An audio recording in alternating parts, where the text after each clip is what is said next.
tentang mengapa segala sesuatu itu harus dipersiapkan, apalagi untuk hal-hal yang penting. Allah Subhanahu wa Ta'ala mengajarkan kepada kita tentang pentingnya sebuah persiapan untuk menghadapi sesuatu yang besar. Waktu Nabi SAW ditanya oleh seorang Arab pegunungan, "Mata sa'ah, kapan hari kiamat ya Rasulullah?" Nabi bertanya, "Ma'a'datta laha, emangnya kamu sudah nyiapin apa?" Subhanallah. Ini sama dengan kita hari ini. Kita kepo, Ramadan tinggal berapa hari lagi. Kita share, ya, hamin sekian dari Ramadan. Ini teman-teman sekalian, tidak penting dibandingkan dengan apa yang kita persiapkan untuk menghadapi Ramadan.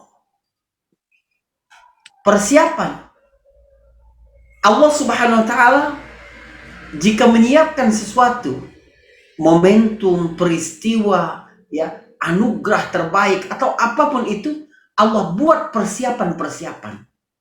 Mari kita melihat contoh dalam kehidupan Nabi SAW. Nabi menjalani peran sebagai seorang nabi, sebagai seorang rasul, umur 40 tahun.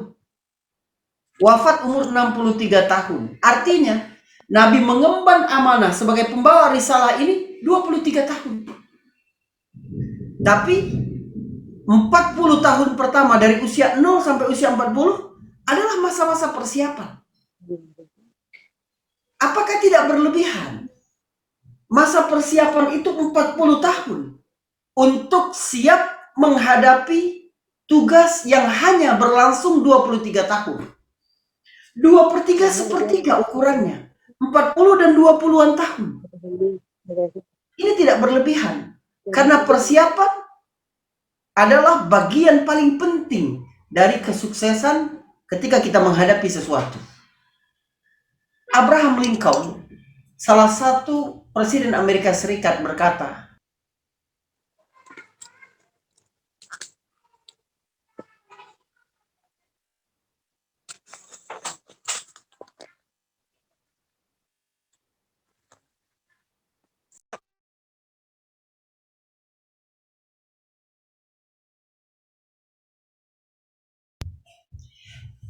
kita suka. Sejak kapan suara saya nggak ada?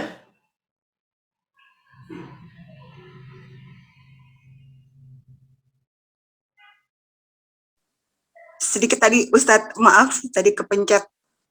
Baik. Ya, teman-teman sekalian, ya, saya menggunakan 4 jamnya untuk mengasah kapak, 2 jamnya baru menebang pohon. Sebab apa? Persiapan ini harus matang, strategi harus matang, ilmu bekal untuk menghadapi itu harus matang. Jadi, ini tentang hukum-hukum penting dalam kehidupan yang harus dilewati oleh siapapun. Bahwa mempersiapkan sesuatu sebelum sesuatu itu benar datang adalah hal yang penting. Jadi, apa yang kita lakukan di dunia ini? Semuanya persiapan-persiapan untuk nanti menghadapi hari kiamat. Begitu pula Allah Subhanahu wa Ta'ala bikin momentum-momentum dalam hidup orang muslim, mana musim-musim di mana seseorang dapat mendulang pahala, di situ kita harus menyediakan waktu khusus bagaimana mempersiapkannya. Dan ini dilakukan oleh para sahabat. Allah mengajarkan kita melalui banyak kisah, termasuk cerita tentang Rasulullah SAW.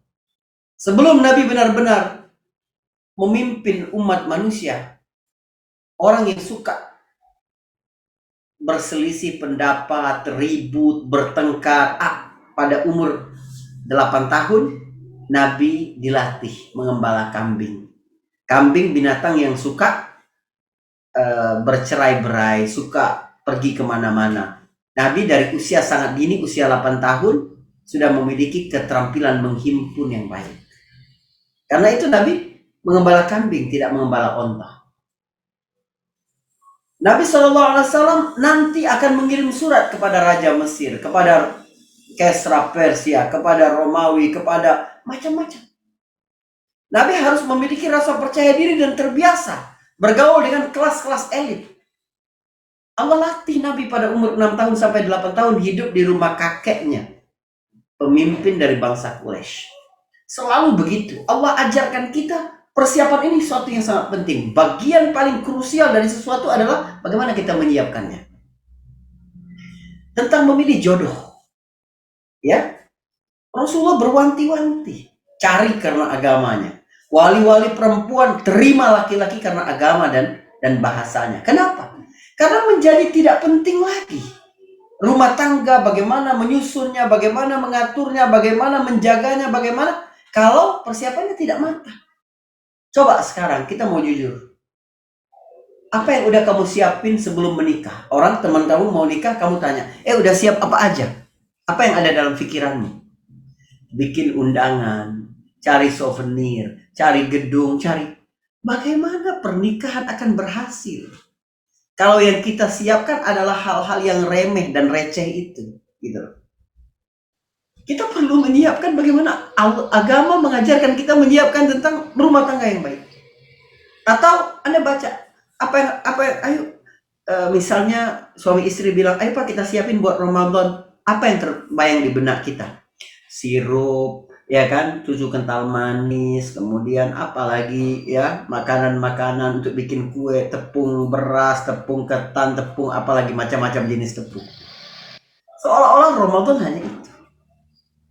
Tapi orang yang melihat sesuatu lebih lengkap, lebih besar, lebih utuh, menyiapkannya dengan sungguh-sungguh apa yang harus dia lakukan. Dalam kehidupan umat-umat terdahulu Allah juga mengajarkan itu. Misalnya Nabi Musa alaihissalam. Nabi Musa sebelum benar-benar melemparkan tongkatnya di depan Fir'aun, lalu berubah menjadi ular, Allah latih dulu, ada persiapan dulu. Berada di bukit Saina, ya, Turi Saina, Saint Catherine yang di Mesir itu, Allah suruh lemparkan tongkatnya. Tiba-tiba dia bergerak, tahtazzu ka'annaha jan, bergerak seperti seekor ular yang sebenarnya. Saudaraku, ketika Musa berhadapan dengan tukang sihir itu, Musa sendiri nggak shock lihat tongkat dia berubah jadi ular. Kenapa? Karena udah ada persiapan. Allah latih dulu sebelumnya. Nabi SAW sebelum berdagang dengan harta Khadijah, dan itu reputasi sosial Nabi dibentuk ketika Nabi berdagang harta Khadijah. Allah buat dulu latihan. Nabi ikut pamannya berdagang ke Syam pada umur 12 tahun. Maryam sebelum Isa, ya, Isa bin Maryam berbicara langsung kepada orang-orang Bani Israel yang mencela Maryam, yang menuduh Maryam dengan satu yang tidak-tidak. Lalu dia berkata, Inni Abdullah, ataniyal kitab, wa ja'alani nabiyya. Aku ini hamba Allah, nanti aku akan diberikan Alkitab. Aku akan dijadikan nabi oleh Allah Subhanahu wa taala. Sebelum itu Isa sudah berbicara dulu berdua saja dengan Maryam. Anda bisa bayangkan kalau tiba-tiba Maryam berhadapan, ya Allah bilang kepada Maryam, nanti gak usah jawab Maryam, kamu cukup isyaratkan kepada bayimu, dia akan jawab. Maryam belum tahu seperti apa bayinya akan menjawab. Tiba-tiba lagi digendongan begitu, ya, dia mengisyaratkan begitu, lalu orang-orang Bani Israel berkata, gimana kami ini bisa berbicara kepada bayi? Tiba-tiba Isa yang ada dalam pangkuannya itu berbicara. Sebelumnya nggak pernah berbicara. Bisa terkejut Maryam, bisa dia lemparkan bayi itu, kok bisa ngomong seperti orang tua? Kan begitu. Namun ada dulu sebelumnya. Selalu dalam hal-hal ini Allah berikan kita pelajaran betapa pentingnya persiapan. Tapi kita ini bangsa yang latah. Kita ini suka ikut-ikutan. Begitu riuh tentang sesuatu, semuanya begitu. Sampai akhirnya overload. Sekarang kajian-kajian tentang ini, akhirnya semua mengkaji masalah itu. Semua membahas tentang itu, semua. Enggak.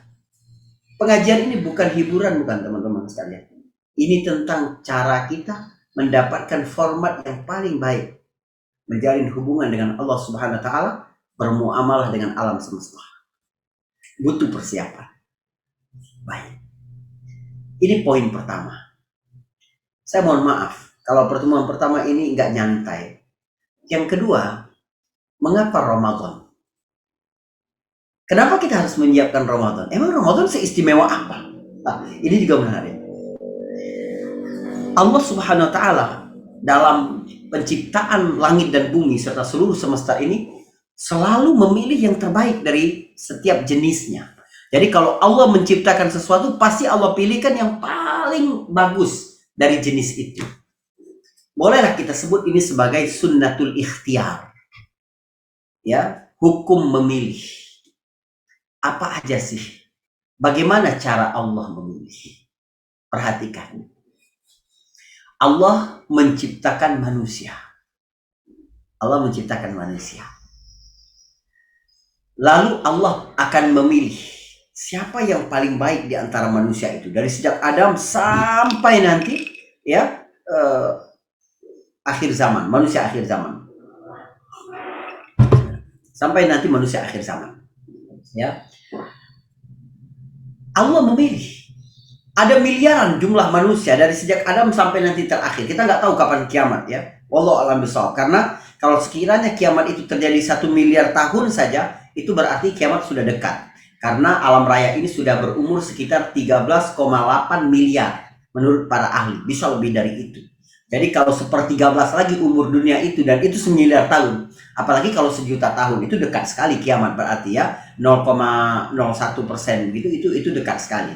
Jadi jangan beranggapan bahwa dunia itu dekat dengan kiamat tinggal 2 tahun lagi, bahwa sebentar lagi Dajjal bakal muncul, enggak. Jumlah manusia ini akan miliaran orang. Ya, dari miliaran jumlah manusia, Allah memilih 124 ribunya adalah nabi. Allah memilih. Disaring sama Allah. Ada 124 ribu, Allah pilih jadi nabi. Dari 124 ribu itu Allah pilih lagi 300 sekian belas. Dalam sebuah hadis disebutkan 315. Ada lagi 313. Ya, dari 124 ribu itu 315-nya adalah Rasul. Beda nabi dengan Rasul. Ya, setiap Rasul pasti nabi, setiap nabi belum tentu Rasul. Dari 315 itu Allah pilihkan lagi. Ini selalu Allah kalau menciptakan sesuatu selalu Allah pilihkan yang terbaik. Allah pilihkan lagi 24 atau 25 nabi disebutkan di dalam Al-Quran. Dari 25 itu Allah pilihkan lagi 5 orang nabi ulul azmi. Nabi Nuh, Nabi Musa, Nabi Isa, Nabi Ibrahim, Nabi Muhammad. Dari 5 orang itu Allah pilihkan lagi 2 orang sebagai kekasih Allah, Khalilullah, Nabi Ibrahim dan Nabi Muhammad. Dari 2 orang itu Allah pilihkan lagi Sayyidul Mursalin, penghulu para nabi, tuan para rasul, Nabi kita Muhammad sallallahu alaihi wasallam. Allah selalu begitu. Allah menciptakan sesuatu, Allah pilihkan yang terbaik. Allah menciptakan malaikat. Allah pilih. Jumlah malaikat berapa banyak? Banyak sekali. Dengar hadis Isra Mi'raj, Nabi ketika naik ke langit ke-7 meminta izin. Ya, Jibril mengetuk pintu langit ke-7 lalu meminta izin. Ya, siapa? Jibril. Dengan siapa datang? Dengan Muhammad. Apakah sudah mendapat izin? Sudah dapat izin. Maka pintu dibuka. Mereka pun masuk. Mereka mendapati seorang tua bersandar di Ka'bah yang ada di langit ke-7. Ya, ada Ka'bah yang sama lurus dengan Ka'bah yang ada di bumi. Namanya Baitul Ma'mur. Di langit ke-7. Siapa yang tawaf di Baitul Ma'mur? Para malaikat. Jika di bumi ada manusia, di langit ke-7 ada malaikat. Tawaf keliling Ka'bah itu. Dan keren banget, pastinya nggak ada corona, nggak ada ya pembatasan, nggak ada apa begitu. Setiap hari ada 70.000 malaikat yang tawaf di situ. 70.000 setiap hari, dari sejak Allah ciptakan sampai nanti hari kiamat. Dan malaikat yang sudah tawaf pada hari itu tidak boleh tawaf lagi, tidak mungkin tawaf lagi pada hari yang lain. Jadi setiap hari itu berbeda 70.000 malaikat. Berapa banyak jumlah malaikat? Ada malaikat yang Allah tugaskan kepada kita ini. Ya, dia berkeliling mencari mana majelis ilmu, mana yang di situ dibacakan ayat-ayat Allah, di situ ditadabburi makna-makna pesan-pesan dari firman Allah Subhanahu wa taala, mereka akan segera mendoakan rahmat, mendoakan maghfirah untuk kita. Insyaallah. Saya di ruangan ini sendiri, tapi jumlah malaikat berapa? Banyak sekali. Setidaknya malaikat pencatat amal baik, malaikat pencatat amal buruk, 10 malaikat hafazah, karena setiap orang itu ada 10 malaikat hafazah siang, 10 malaikat hafazah malam. Dan malaikat ini berjumpa pada sholat subuh. Seorang ketika sholat subuh, ya, malaikat hafazah shift malam belum naik, malaikat hafal shift siang sudah turun sehingga disaksikan oleh 20 malaikat. Karena itu dalam surat Al-Isra Allah berfirman, "Inna Qur'anal fajri kana mashhuda." Salat subuh itu bacaannya panjang karena dia disaksikan oleh 20 malaikat. Kita aja satu orang saja ada 22 malaikat setidak-tidaknya. Belum malaikat-malaikat yang lain. Berapa banyak jumlah malaikat? Enggak terhingga. Dari jumlah malaikat yang tidak terhingga itu ada 10 malaikat paling utama. Ada malaikat Malik menjaga neraka, ada malaikat Ridwan menjaga surga, ada malaikat Jibril mengantar wahyu, ada malaikat Mikail, ada ya malakul maut, ada malaikat macam-macam, mungkar nakir. Dari 10 malaikat itu Allah pilihkan pula Jibril dan Mikail. Dari Jibril dan Mikail Allah pilihkan pula Jibril sebagai malaikat yang paling utama. Allah kalau menciptakan sesuatu selalu memilihkan yang terbaik. Allah menciptakan hari dalam setahun. Allah ciptakan yang paling baik hari Arafah. Allah menciptakan 7 hari dalam seminggu. Allah ciptakan yang paling baik hari Jumat. Allah menciptakan 12 bulan. Allah pilihkan yang terbaik bulan Ramadan. Subhanallah. Anda bisa tahu sekarang kenapa kita harus mempersiapkan Ramadan. Nah, ketika kita memiliki cara pandang betapa pentingnya Ramadan seperti itu, bahwa dia dipilih oleh Allah sebagai bulan yang terbaik dan kita harus menyiapkannya karena ini momentum, maka tidak heran kalau kita lihat para sahabat itu ya, para sahabat menyiapkan bulan Ramadan itu 6 bulan sebelum datang, benar-benar datang bulan Ramadan. Teman-teman yang berbahagia, jadi begini, para sahabat menyiapkan 6 bulan sebelum Ramadan itu bagaimana biar kondisi paling fit ketika menghadapi bulan Ramadan. 6 bulan setelahnya mereka memohon kepada Allah agar amalan-amalan mereka di bulan Ramadan itu diterima. Seolah-olah 1 tahun penuh itu mereka disibukkan oleh Ramadan. Kenapa? Karena mereka tahu betapa berharganya Ramadan. Mereka menyiapkan dari mana saja, dari segala macam hal. Bahkan hal-hal yang tidak berkaitan dengan diri mereka, tapi berkaitan dengan diri orang lain, bagaimana menyambut Ramadan agar benar-benar meriah. Para sahabat dulu biasa membayar zakat malnya pada bulan Sya'ban. Pada bulan Sya'ban. Itu kebiasaan mereka. Kenapa? Agar orang-orang lemah ekonominya, orang-orang miskin dapat menyiapkan Ramadan dengan sebaik-baik persiapan tanpa memikirkan hal-hal yang remeh tadi. Mereka nggak usah lagi mikir berbuka dengan apa, sahur dengan apa, dibayar pada bulan Sya'ban itu mereka membayar ya zakat-zakat mereka. Tentu saja zakat ini kan harus berdasarkan haul dan nisab. Jadi kalau sekiranya haulnya itu sudah sampai bulan Rajab, mereka tahan nanti bulan Sya'ban mereka akan bayar gitu. Karena perintah tidak menunjukkan harus segera dilakukan, tidak. Kecuali ada keterangan agama yang menunjukkan harus segera dilakukan. Maka mereka banyak yang membuat siklus zakat mereka itu di bulan Sya'ban. Mereka bayar di bulan Sya'ban agar orang-orang tidak memikirkan hal-hal yang tidak perlu dipikirkan untuk menghadapi Ramadan, khusus benar-benar khusyuk menghadap bulan yang penuh kemuliaan ini. Teman-teman sekalian, bagaimana Nabi mengajarkan kita untuk menyiapkan Ramadan yang terbaik? Yang pertama adalah mindset. Cara pandang kita tentang Ramadan itu harus benar. Apa kata Nabi tentang bulan ini? Dalam hadis riwayat Ahmad, Nabi bersabda begini, "Ja'akum syahrul Ramadan." Sudah datang kepada kalian bulan Ramadan. Nabi tidak berkata kamu telah tiba di bulan Ramadan, tapi Nabi berkata telah datang kepadamu bulan Ramadan. Seolah-olah yang aktif siapa? Yang aktif bulan Ramadan. Makhluk hidup siapa? Seolah-olah Ramadan. Artinya kemuliaan ketika Ramadan itu bertamu dalam kehidupan kita. Subhanallah. Teman-teman sekalian, kalau Allah Subhanahu wa ta'ala telah menciptakan 1 bulan yang paling mulia, lalu engkau diberi kesempatan untuk hidup di situ dalam keadaan mindset yang benar melihat Ramadan, maka itu anugerah yang sangat besar.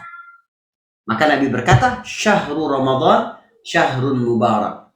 Bulan Ramadan itu adalah bulan yang penuh keberkahan. Kata wallahu alaikum siyamahu. Ya, Allah mewajibkan puasa di dalamnya. Fihi tuftahu abwabul jinan. Di dalamnya dibuka pintu-pintu surga. Wa tughlaqu fihi abwabul jahim. Di dalamnya juga pada bulan Ramadan itu Allah tutup pintu-pintu neraka. Artinya potensi-potensi kita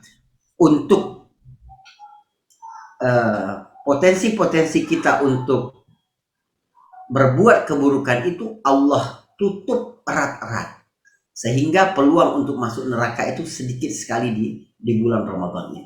Jadi Nabi pertama-tama memperbaiki mindset sahabat. Kenapa perlu Nabi sampaikan bulan Ramadan itu adalah syahrul mubarak? Kenapa? Syahrul mubarak adalah bulan yang penuh berkah. Berkah itu apa? Berkah itu sesuatu yang memberi manfaat lebih besar daripada bendanya sendiri. Ya, jadi misalnya makanan untuk satu orang, kata Nabi, cukup dimakan berdua. Itu berkah berarti. Secara jumlah kuantitas dia sebenarnya untuk satu orang, tapi digunakan memberi manfaat kepada dua orang, maka itu berkah. Kalau sekiranya hari-hari di bulan Ramadan dapat membentuk kepribadian manusia dan dampaknya dapat terasa dalam seluruh hari-hari dalam hidupnya, maka itu adalah keberkahan bulan Ramadan. Kamu mau lihat Ramadan ini berkah apa tidak bagi kamu? Lihat bagaimana dia mempengaruhi hari-hari lain di luar Ramadan. Baik.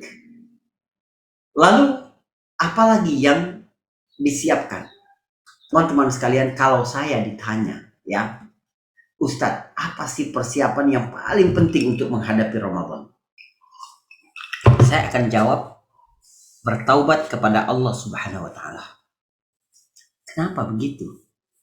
Sebab Ramadan adalah musim ketaatan, musim di mana kita beramal soleh lebih daripada yang lain. Dan demi Allah, saudara, tidak ada sesuatu yang membuat kita ini lebih berat. Kita ini berat untuk melakukan amal kebaikan kecuali dosa. Ada perbuatan baik yang dulu kita lakukan, na'udzubillah min dzalik, dan dulu kita lakukan, sekarang tidak. Dulu disiplin Ustadz saya 1 hari 1 juz, sekarang setengah juz saja nggak bisa. Berarti ada dosa yang membuat kita berat untuk membuka mushaf Al-Quran. Ustadz, kenapa kalau sekiranya buka handphone bisa lama banget, tapi kalau buka Al-Quran baru berapa menit udah bosan? Ada dosa yang kita pelihara di dalam. Ustadz, dulu saya suka banget, mudah banget bangun malam, tapi sekarang susah bangun malam. Ada dosa di situ. Tidak ada rasa berat melakukan ketaatan kecuali ada dosa di baliknya. Pasti ada peran dosa di balik rasa berat melakukan ketaatan. Maka ketika Ramadan datang, kita berat melakukan, berarti taubat kita belum benar di sisi Allah Subhanahu wa Ta'ala. Teman-teman sekalian, perbaiki istighfarmu, perbaiki taubatmu menghadapi Ramadan agar kamu benar-benar ringan ketika menghadapi bulan Ramadan itu. Jadi apa yang pertama kali dilakukan? Saya jawab 1, istighfar. Taubat kepada Allah Subhanahu wa Ta'ala. Kalau sekiranya ya cuma 1 aja, Ustaz, 1 aja jawab apa? Saya akan jawab ini.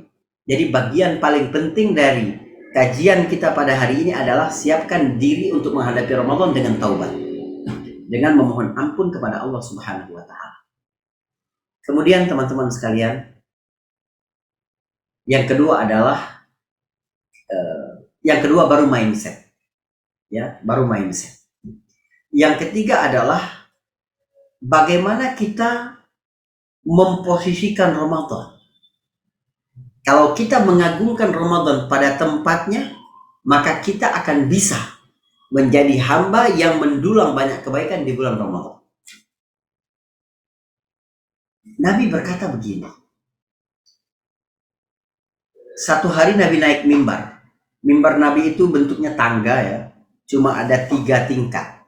Dulu kan Nabi khutbah itu duduk antara 2 khutbahnya itu di potongan kayu kurma. Kayu kurma itu dipotong rapi, Ada letakkan di belakang Nabi. Nabi kalau khutbah Nabi pegang tongkat, pegang tombak ya, tongkatnya dari tombak. Kemudian ada seorang perempuan yang menawarkan ke Nabi, Rasulullah mau nggak kalau kami bikinkan mimbar? Gak apa-apa kata Nabi. Dalam urusan keduniaan, ya kalian lebih kreatif, nggak apa-apa. Agama tidak sekaku dalam bayangan banyak manusia. Maka sejak Nabi memiliki mimbar, Nabi tidak pernah lagi pakai tongkat. Nabi tidak pernah lagi pakai tombaknya itu, malah pakai mimbar. Nah, ketika naik mimbar itu, satu hari Nabi naik mimbar, Nabi berkata amin. Lalu kemudian Nabi naik lagi, Nabi bilang amin lagi. Nabi naik lagi, lalu bilang amin lagi. Para sahabat ketika Nabi turun bertanya, Rasulullah, kamu melakukan sesuatu yang tidak biasa kamu lakukan. Kata Nabi, iya, tadi Jibril turun kepadaku dan berkata, Muhammad, ikuti aku, aminkan apa yang aku aminkan.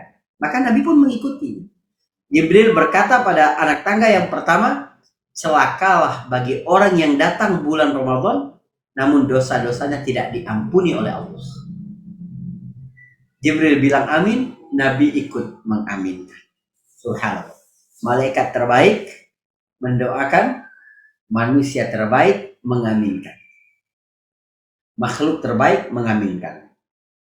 Apa? Celaka orang yang tidak memanfaatkan Ramadan sebagai sebuah momentum diampuninya dosa. Yang kedua, Jibril berkata, celakalah bagi orang yang sudah dewasa, besar, mendapati kedua orang tuanya masih hidup atau salah satunya masih hidup, tapi itu tidak mengantarkannya ke surga.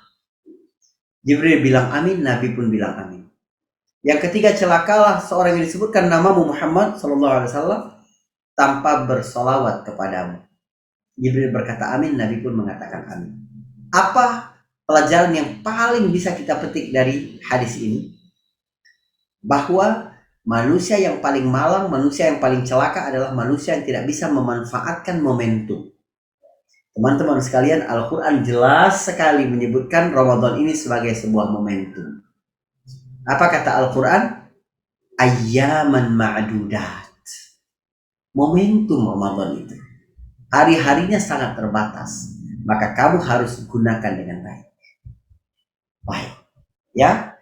Lalu hal berikutnya adalah kita membekali ilmu dan pemahaman terhadap hukum-hukum yang berkenaan dengan bulan Ramadan. Rugi kalau seseorang beramal, capek-capek beramal, tapi pahalanya sedikit. Atau nggak dapat pahala karena apa? Karena ilmunya tidak ada. Semangat orang mengamalkan sesuatu berdasarkan ilmu dengan tidak itu berbeda.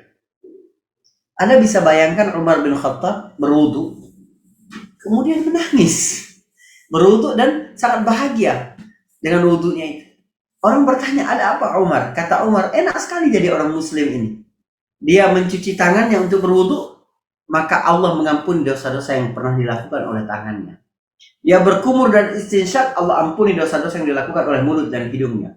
Dia mencuci muka, Allah mengampunkan dosa-dosa yang dilakukan oleh organ-organ yang ada di mukanya. Dia membasuh tangan, dia mengusap kepala, dia mencuci kaki, Allah ampunkan dosa-dosa itu. Kebayang nggak teman-teman, setiap kali berwudu, kalau Anda seperti Umar itu, Anda bisa ingat, ini janji dari Rasulullah, manusia yang paling jujur, bahwa ketika kita benar dalam berwudu, Allah akan menggugurkan dosa-dosa kita bersama air-air yang jatuh dari anggota-anggota wudu yang kita basuh itu. Tentu berbeda semangat kita berwudu.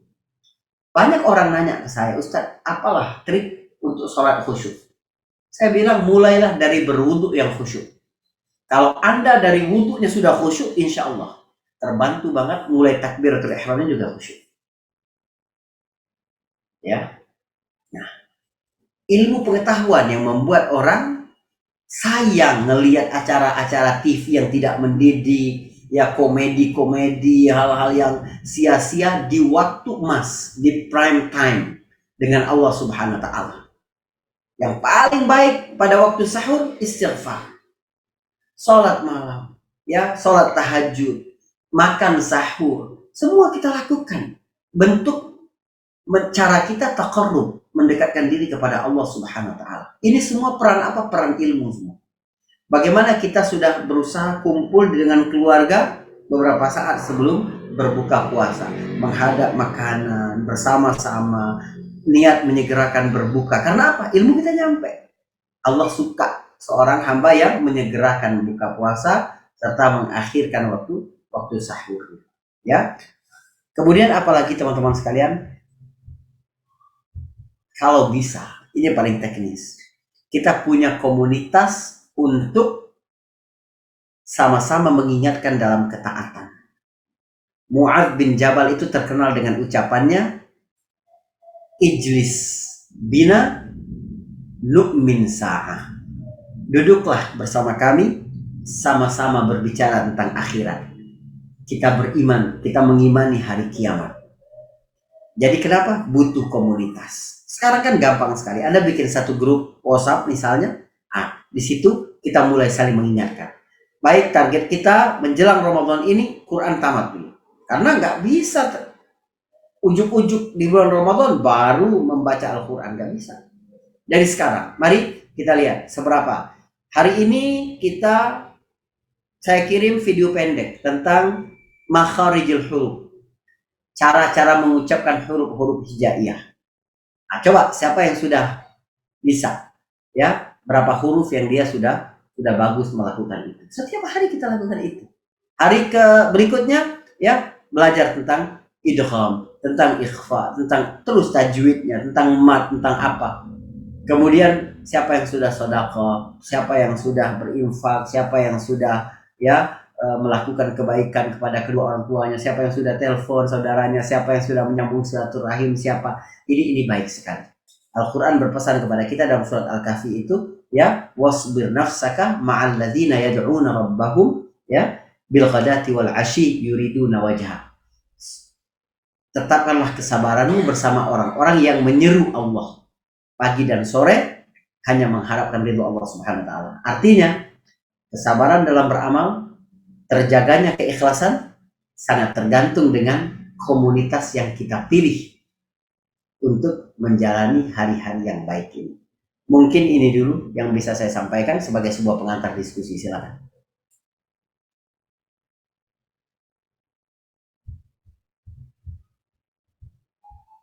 Ya, alhamdulillah, masya Allah. Baik, sahabat semuanya, jika ada yang mau bertanya boleh langsung raise hand, nanti saya bantu unmute. Kita diskusi ya Ustadz ya. Insya Allah. Baik, ada yang mau bertanya kah? Assalamualaikum. Jadi ini ya, waalaikumsalam. Ya, Mbak. Iya. Iya, silakan Mbak Fauzian, silakan langsung Mbak. Iya. Nih, kalau misalkan kalau sudah sholat tarawih itu, terus itu kan dengan witir. Nah, terus pas istirahat tidur sebentar, bangun tahajud atau apa? Perlu witir lagi atau tahajud aja atau apa? Pakai witir lagi, Bu. Baik. Ustadz. Teman-teman sekalian. Itu aja sih. Baik. Ini pertanyaan terlihat sederhana, tapi saya harus jelaskan agak terperinci. Pertama, sholat sunnah yang paling afdol setelah sholat wajib itu adalah sholat malam. Tolong ditulis dulu sholat malam, jangan tulis yang lain. Sholat sunnah yang paling afdol setelah 5 waktu itu sholat malam.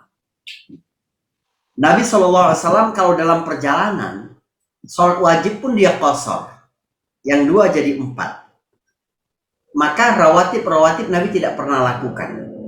Sholat sunnah yang tetap Nabi lakukan dalam perjalanan, yang pertama adalah sholat malam, yang kedua adalah qobliyah subuh. Jadi cuma qobliyah subuh rawatib yang Nabi tetap lakukan ketika Nabi musafir.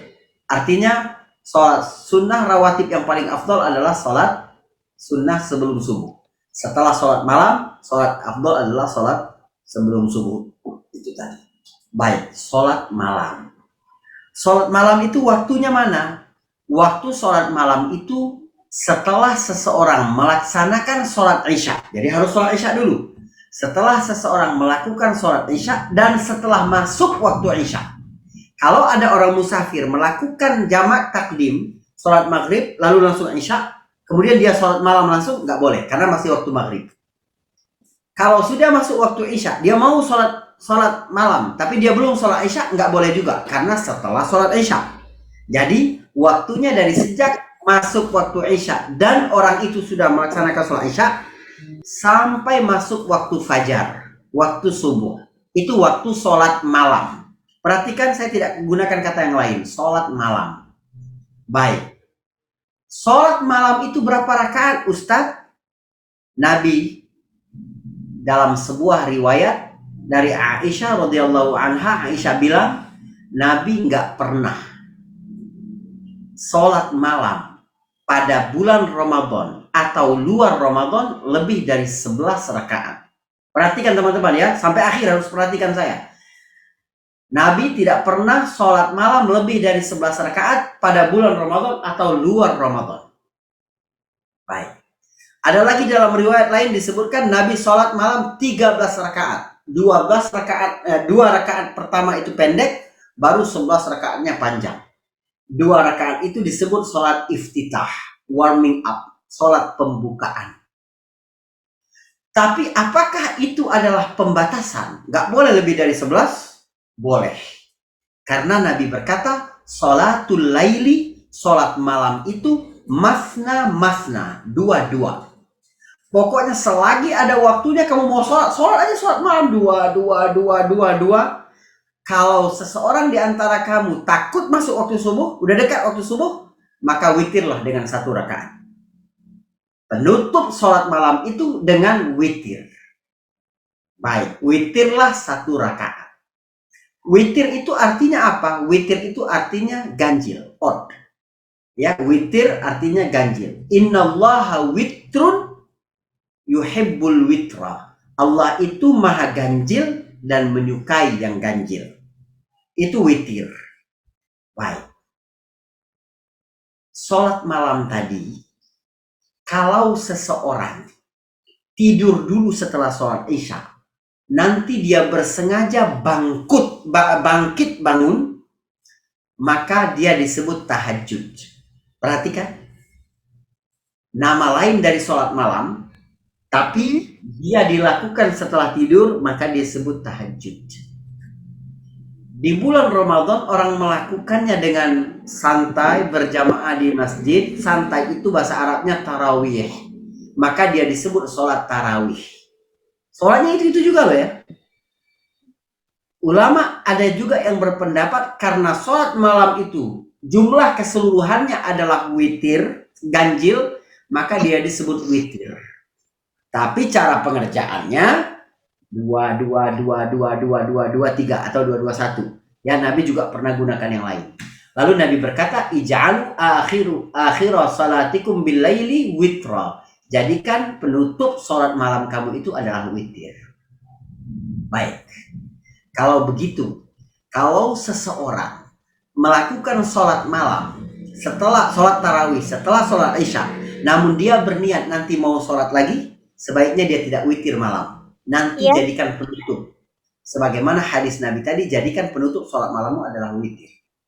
Tapi, kalau kita melakukan sholat tarawih bersama imam, maka jauh lebih besar pahalanya kita ikut bersama imam sampai akhir, termasuk witir. Kalau nanti dia mau sholat lagi malam, tahajud, sholat tahajud saja tanpa witir. Karena aturannya, la witrani fil lailah. Tidak boleh ada 2 witir dalam 1 malam. Kenapa? Ustadz, kita tidak sholat bersama imam 8 rakaat aja. Pas imam sholat 3 rakaat witir, kita nggak ikut karena kita mau tahajud. Lebih besar pahalanya kamu ikut imam sampai ujung walaupun kamu tidak tahajud. Karena dalam sebuah hadis disebutkan siapa yang ikut sholat bersama imam, dia tidak pergi sampai imam pergi, artinya sampai akhir, maka pahalanya seperti dia menghidupkan malam seluruhnya dengan sholat. Jadi walaupun kamu tidak tahajud, karena kamu sudah bersama imam sampai akhir, maka seolah-olah malam itu kamu terus tahajud walaupun kamu tertidur. Wallahu a'lam bishawab. Suaranya Mbak Mayanti? Oh iya, maaf. Ya. Bagaimana Fauzia, sudah cukup? Sudah, terima kasih banyak Ustadz Fahri. Baik. Alhamdulillah. Sekarang ini ada Mbak wa jazakillah khair. Ada Mbak Hana Rosyada. Iya, silakan Mbak Hana. Assalamualaikum Ustaz. Waalaikumsalam. Izin bertanya, bagaimana cara mempersiapkan dan menjalani Ramadan ini bagi ibu hamil trimester pertama? Begitu saja. Jazakallah. Baik. Teman-teman sekalian, Islam ini tidak pernah menginginkan kesulitan bagi umatnya. Di antara bentuk rahmat Allah kepada manusia adalah dari sejak dalam kandungan, Allah berusaha membuat janin itu kuat dan tercukupi asupan gizinya. Maka Allah beri keringanan kepada ibu hamil untuk tidak berpuasa di bulan Ramadan. Tidak berpuasa di bulan Ramadan lalu diganti dengan hari yang lain, itu bukan berarti dia tidak mendapatkan kebaikan Ramadan, karena keutamaan datang bersama bulan bukan bersama puasa. Artinya ibu hamil tetap bisa melakukan amal ketaatan yang lain tanpa berpuasa sekalipun. Segala keutamaan Lailatul Qadar, keutamaan sahur, keutamaan berinfak di jalan Allah, keutamaan melakukan amalan-amalan sunnah tetap dapat diraih oleh ibu-ibu hamil walaupun dia tidak berpuasa. Jika memang aman menurut kedokteran dan dia juga tidak kesulitan melakukan itu, maka dia boleh berpuasa. Jadi ada 2 poin penting yang ingin saya sampaikan. Pertama, ada keringanan untuk tidak berpuasa. Yang kedua, tidak berpuasanya ibu hamil bukan berarti dia tidak mendapati kebaikan-kebaikan yang melekat bersama bulan Ramadan. Wallahu a'lam bishawab. Alhamdulillah. Sekarang ada lagi dari Mbak Fani Fitriani. Silakan Mbak Fani. Baik. Assalamualaikum Ustadz. Afwan izin bertanya. Jadi tadi itu kan celakalah orang-orang yang ketika datangnya bulan Ramadan tapi dosanya tidak diampuni. Nah, Ya. Bagaimana meminta ampunan? Apakah dengan sholat taubat atau cukup dengan istighfar saja Ustadz? Dan bagaimana kita tahu kalau misalnya dosa kita tuh nggak diampuni dan diampuni, apakah ada tanda-tandanya Ustadz? Soalnya kan kadang kan kita nggak tahu kan apakah dosa kita nih diampuni sama Allah, tapi ya mungkin gimana baiknya Ustadz? Baik. Terima kasih Ustadz. Ya. Yang lebih besar dari dosa adalah kita putus asa dari rahmat Allah Subhanahu wa Ta'ala.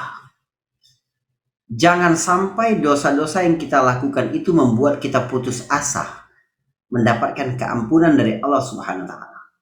Jika taubat kita benar, artinya kita menyesali apa yang telah kita lakukan, berjanji untuk tidak mengulanginya, dan memohon ampun kepada Allah, pasti taubat kita diterima, pasti.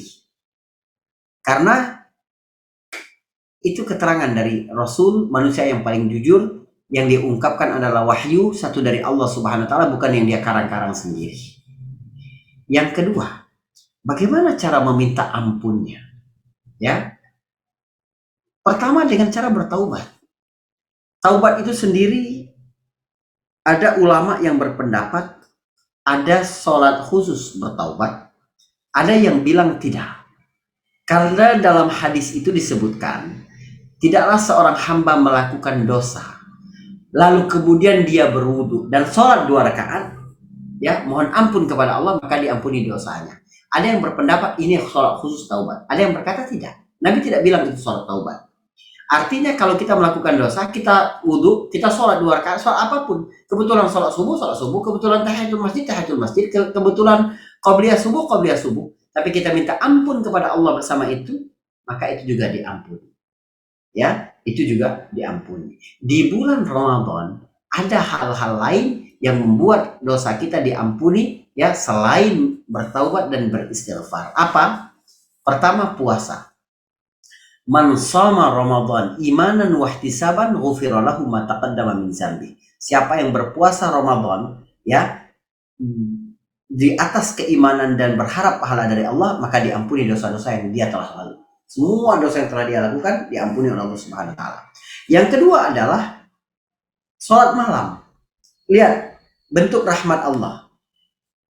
Kita memasuki bulan Ramadan, tapi lagi hamil misalnya, ya, nggak bisa puasa, nggak bisa dong berarti kesempatan mendapatkan ampunan Allah. Sebab siapa yang puasa Ramadan, iman dan berharap pahala dari Allah, dia akan diampuni. Aku kan nggak puasa.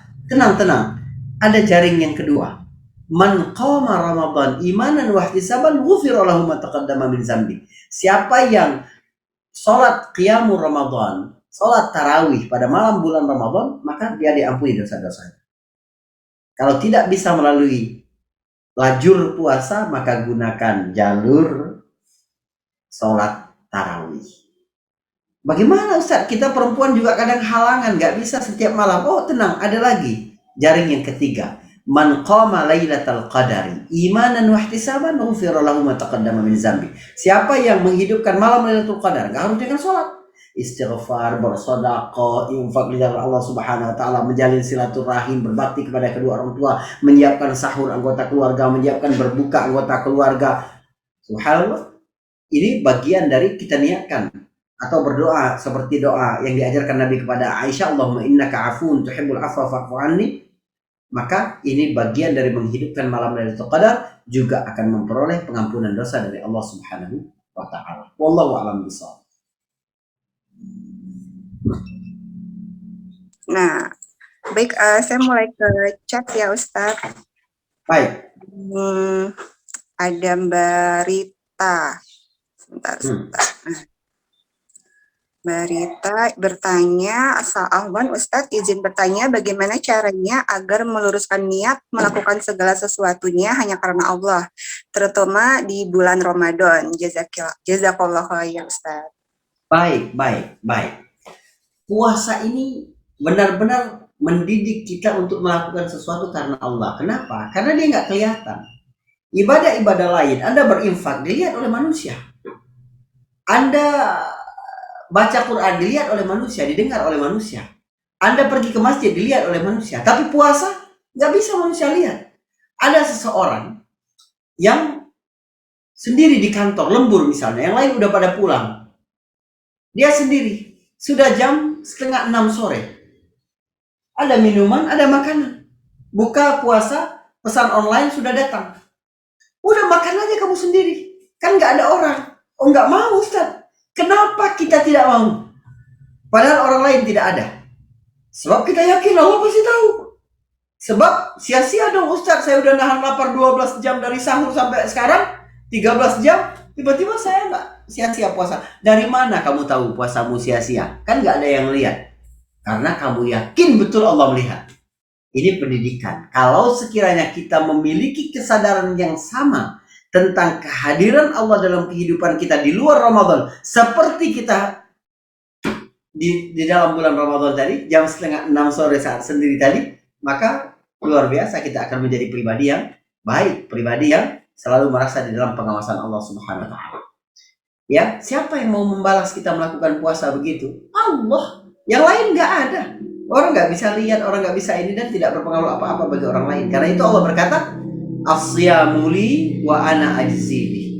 Puasa itu urusan aku. Aku akan kasih berapa aja, kata Allah. Nggak terbatas, tergantung hambanya itu.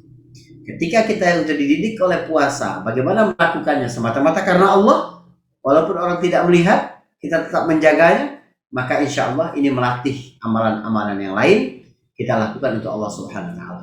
Gak ada gunanya segala pengakuan manusia, segala pujian manusia, gak ada. Semuanya berumur pendek semua. Ada dipuji pada hari ini karena orang belum berjumpa dengan yang lebih baik dari Anda lagi. Begitu ada yang lebih baik, Anda orang biasa, tidak ada yang istimewa di mata orang-orang itu. Jadi jangan pernah mengejar pujian manusia. Kita beli sesuatu yang lebih mahal, yang lebih baik, yang lebih bergengsi gitu. Orang memuji-muji kita, lalu muncul lagi yang lain, ada orang lain, barang-barangnya lebih mahal, lebih branded, lebih apa. Udah orang lihat kita, ya kalah dia. Karena apa? Pujian manusia itu palsu. Begitu juga orang memuji kita karena kealiman kita, karena ilmu kita, karena apa? Kalau kita tidak benar ya melakukan amalan-amalan berdakwah, berhijrah, itu bukan karena Allah Subhanahu wa taala, kita tidak dapat apa-apa kecuali pujian sesaat dari manusia, dan itu palsu. Ketika dia dapati seorang yang lebih berilmu, dia dapati seorang yang lebih melakukan kebaikan-kebaikan yang lain, Anda tidak ada nilainya apa-apa di mata manusia, dan Anda tidak mendapatkan pahalanya di sisi Allah Subhanahu wa taala. Sebab apapun aktivitas yang kita lakukan di dunia ini hakikatnya adalah tabungan untuk kita tuai nanti di akhirat. Itu cuma dapat kita lakukan kalau kita ikhlas kepada Allah Subhanahu wa taala. Wallahu a'lam bishawab. Alhamdulillah. Ada lagi dari Mbak Paramita. Assalamualaikum Ustadz, bagaimana selama Ramadan agar istiqomah mengisi dengan banyak kebaikan? Jazakallah khair, mungkin cara-caranya ya. Ya, begini. Kalau kita tahu betapa berharganya bulan Ramadan, betapa besarnya pahala yang kita dapati, amal-amal biasa ketika dilakukan di bulan Ramadan itu menjadi berlipat-lipat ganda di sisi Allah Subhanahu wa taala, pasti kita nggak mau nyanyiain itu. Teman-teman sekalian, sayang sekali kalau sekiranya ya kita menyia-nyiakan musim diskon misalnya, yang kita tahu betul memang barangnya itu bagus, ini jarang banget dapat harga segitu, kita pasti akan segera ya, bahkan bisa ngantri, bisa mengular begitu. Karena apa? Kita tahu ini momentum yang tidak datang setiap waktu, dan kalau dia datang pun mungkin kita tidak ada lagi. Ada banyak orang yang bersama kita di bulan Ramadan tahun lalu ya, nggak pernah mengira bahwa itu adalah Ramadan terakhir mereka. Begitu juga kalau kita insya Allah sampai kepada Ramadan ini, bisa jadi ini adalah Ramadan terakhir kita. Ketika kita melihat seperti itu, maka akan bertambah kualitas Ramadan kita. Ya, wallahu a'lam bishawab. Iya, alhamdulillah. Ada lagi dari Mbak Lia. Pada saat puasa, bolehkah kita keramas? Karena air kan nanti masuk ke telinga, katanya Ustadz. Batal apa enggak? Itu keramasnya heboh banget ya, sampai masuk telinga. Baik, keramaslah yang biasa aja ya, dan tidak membatalkan puasa. Memang dari mazhab imam-imam itu yang paling ketat itu Imam Syafi'i. Ya, kalau ada air yang masuk dari lubang-lubang yang ada pada diri manusia apapun, itu dapat menyebabkan batal puasa. Imam Syafi'i ya, itu yang paling hati-hati di bidang itu. Insya Allah nggak batal, silakan keramas ya. Kecuali keramas itu memang bisa menghilangkan haus dan dahaga. Allah alam. Oh iya. Ya, diminum sedikit-sedikit gitu ya. Masya Allah. Lagi ini dari Mbak Fitri Fauziah. Nah ini juga nih, apakah korek kuping atau memasukkan jari di telinga atau hidung itu membatalkan puasa?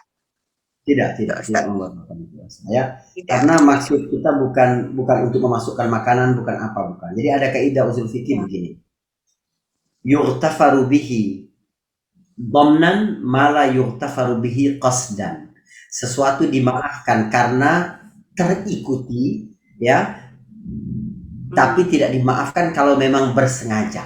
Kita sikat gigi di siang hari bulan Ramadan. Ada nggak orang bersengaja sikat gigi itu biar terminum airnya? Kalau niatnya itu, maka batal puasanya.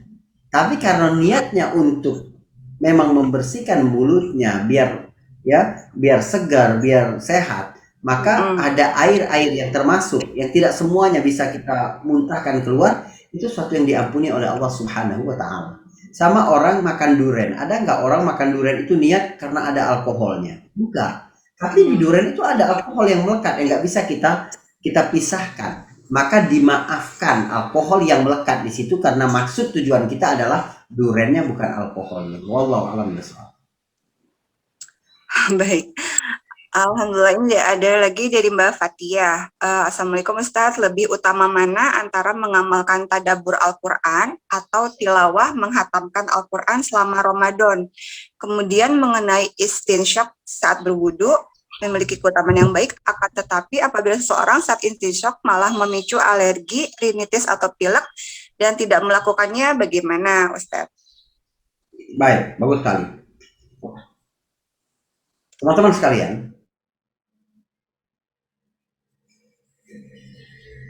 Nabi bersabda, ittaqullah mastata'tum. Bertakwalah kepada Allah sesuai dengan kemampuanmu. Artinya, Kalau sesuatu dapat mendatangkan bahaya dalam kasus-kasus tertentu, maka nggak usah kita lakukan. Tapi ya,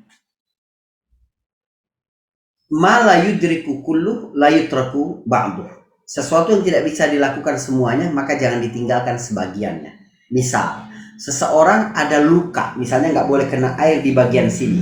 Maka apakah dia harus tayamum? Tidak. Dia tetap berwudu, tapi pas giliran tangan kanannya, batas begini aja, biar yang lukanya tidak basah. Lalu yang lain normal seperti biasa. Nggak apa-apa Ustaz, nggak apa-apa. Karena semampu dia dalam keadaan luka cuma batas begitu saja. Begitu juga istinsyak.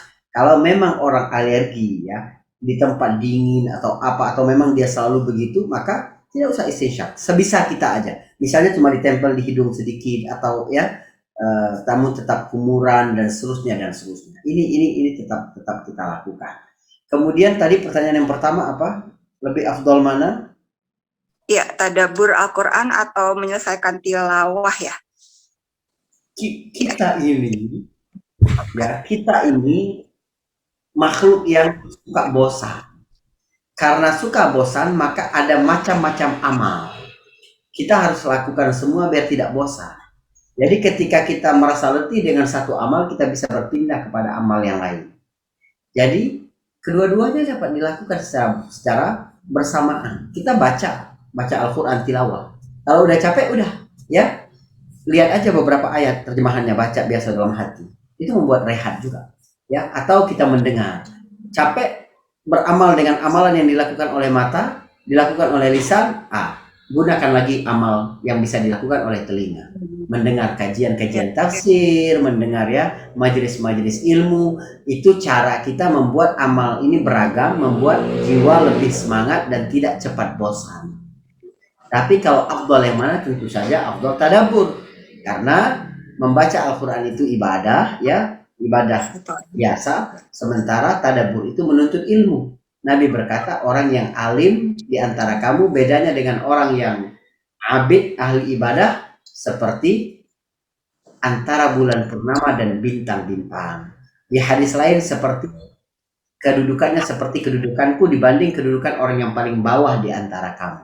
Jadi mengetahui satu ayat dengan ilmu lebih baik daripada menamatkan Al-Quran tanpa ilmu sama sekali. Wallahu a'lam bishawab. Alhamdulillah.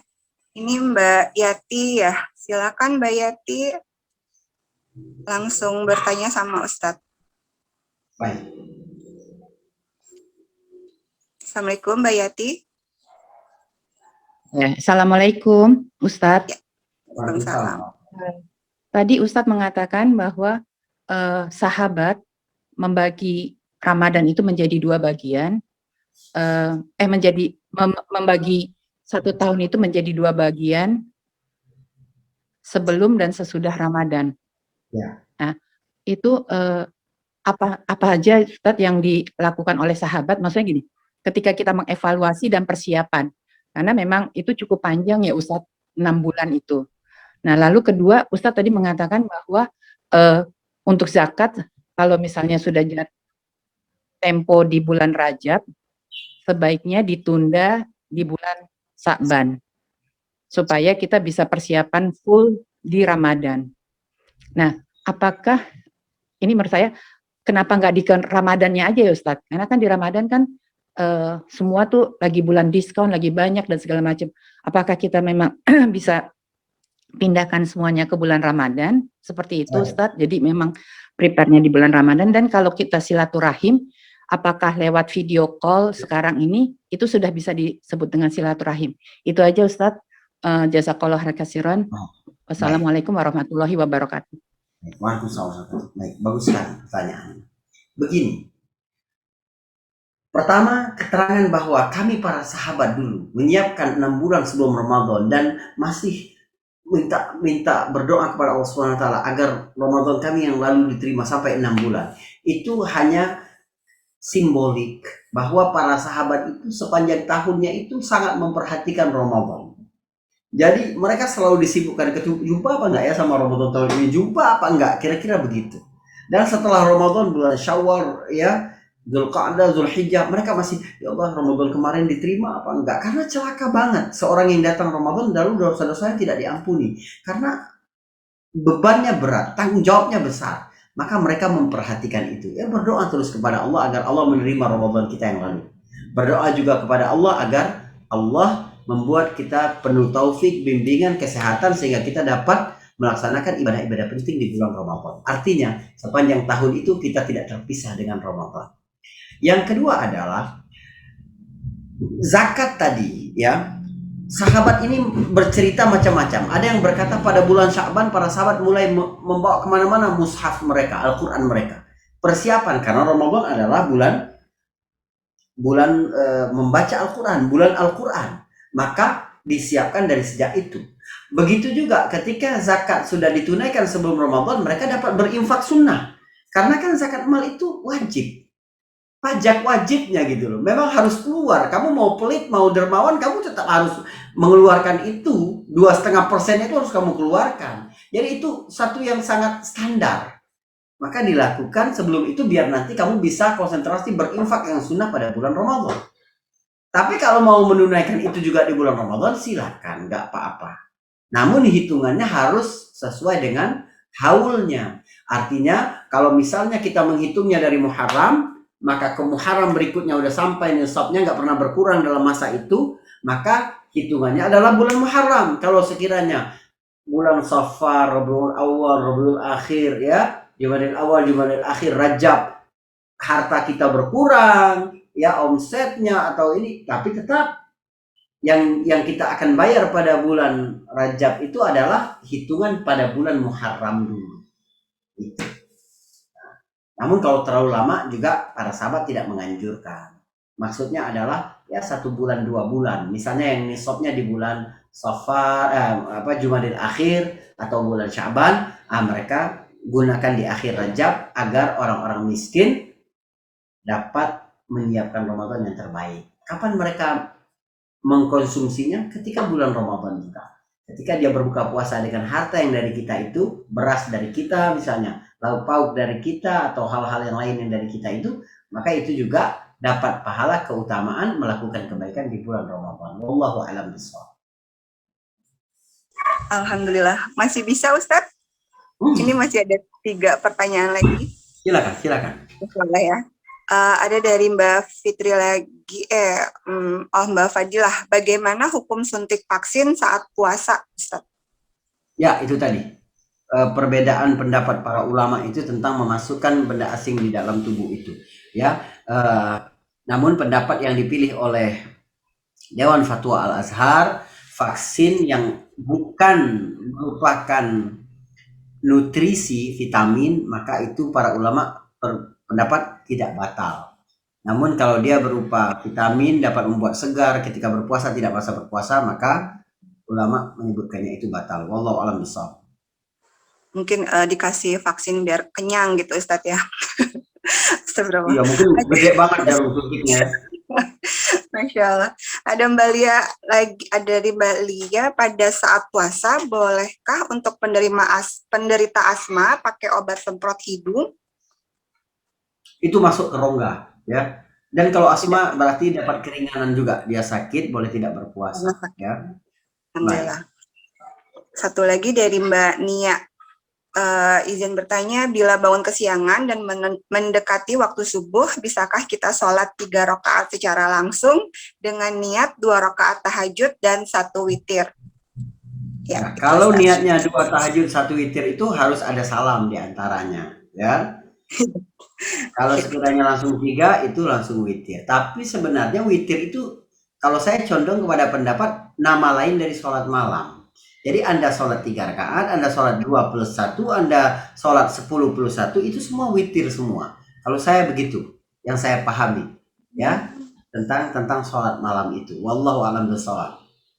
Nabi pun buktinya Nabi pernah melakukan itu 11 rakaat itu Nabi pernah 9 plus 2. Nabi sholat 9 gak salam sama sekali kecuali di rakaat ke-9. Nabi duduk tasyahud awal di rakaat ke-8. Ganjil. Kemudian terakhir Nabi sholat 2 rakaat. Genap. Tapi kan 9 tambah 2 tetap ganjil 11. Nah, Juga ada keterangan lain, Nabi sholat yang 7 rakaat langsung, ada Nabi sholat ya, dan macam-macam. Nabi sholat 3 rakaat langsung tanpa tasyahud awal, Nabi sholat 2 plus 1 gitu. Banyak riwayatnya. Yang penting jumlah keseluruhannya adalah ganjil. Wallahu a'lam. Kalau memang mendekati, ini bukan hanya bulan puasa ya teman-teman sekalian. Anda biasa bangun 5 menit sebelum subuh atau 10 menit sebelum subuh, ya orang belum azan, sempat 1 rakaat saja sholat. Anda sudah dapat keutamaan sholat tahajud di situ. Ya, walaupun 1 rakaat, itu witir dan itu tahajud, karena sholat malam setelah bangun dari tidur. Maka dia sebut tahajud. Tahajud itu proses bersengaja bangun. Itu tahajud. Alhamdulillah ya Allah. Allah tuh ngasih kemudahan banyak sekali buat kita ya Ustadz ya. Ini ada dari Zaki. Assalamualaikum Ustadz, kalau sudah sholat taraweh, apa masih dianjurkan sholat malam sebelum sahur? Ya, tadi udah kita jawab di awal ya. Kalau Ya, mau berarti sholat lagi boleh. silakan, tapi witir tidak boleh 2 kali dalam semalam. Witirnya 1 kali aja. Oke Ustadz, sepertinya ini sudah habis dan waktu kita juga sudah mau mendekati asar. Baik Ustadz, mungkin Ustadz bisa tutup kajian ini dan doa bersama mungkin Ustadz supaya coronanya segera hilang jadi bisa offline. Baik. Insya Allah ya teman-teman sekalian, kita berdoa kepada Allah, Allah beri keselamatan dunia akhirat pada diri kita, keluarga kita, harta kita, Allah angkat wabah, Allah jaga kita dari penyakit dan wabah, ya Allah sembuhkan yang sakit. Itu isi doa kita pada sore hari ini. Bismillahirrahmanirrahim. Alhamdulillahirabbil alamin. Allahumma shalli ala Muhammad wa ala ali Muhammad. Ya Rabbana lakal hamdu kama yanbaghi li jalali wajhika wa 'azimi sultanik.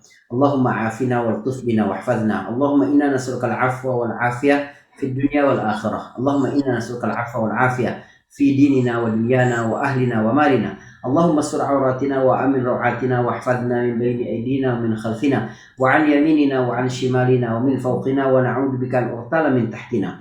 اللهم ارفع عنا البلاء والوباء والفحشاء ما ظهر منها وما بطن. اللهم إنا نعوذ بك من البرص والجنون والجذام وسيء الأسقام. اللهم اشف مرضانا ومرضى المسلمين وارحم موتانا وموتى المسلمين. اللهم اغفر لنا ولوالدينا وارحمهم كما ربونا صغارا، ولجميع المسلمين والمسلمات والمؤمنين والمؤمنات الأحياء منهم والأموات إنك سميع قريب مجيب الدعوات. ربنا هب لنا من أزواجنا وذريتنا قرة أعين واجعلنا للمتقين إماما. ربنا لا تزغ قلوبنا بعد إذ هديتنا وهب لنا من لدنك رحمة إنك أنت الوهاب. ربنا آتنا في الدنيا حسنة وفي الآخرة حسنة وقنا عذاب النار. وصلى الله على محمد وعلى آله وصحبه وسلم والحمد لله رب العالمين. Assalamualaikum warahmatullahi wabarakatuh.